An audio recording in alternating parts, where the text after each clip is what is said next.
రాత్రి వేళ కామాక్షి ఆయన పడుకున్న దగ్గరికి వచ్చి తట్టి లేపింది. ఆయన లేచారు. కేశపాశాన్ని తీసి ఇలా చూపించి ముట్టుకో ఉంది.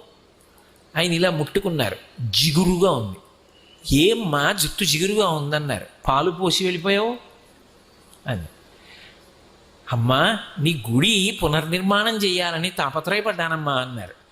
ఏమయ్యా గుడి పునర్నిర్మాణం చేయడానికి నువ్వు సంపాదించాలా? నన్ను అడిగితే నేను ఇవ్వను. దానికోసం నా జుట్టు ఇలా వదిలి వెళ్ళిపోయావా? చూడు పాలకంపు ఎంత సువాసనలు రావలసిన జుట్టునది.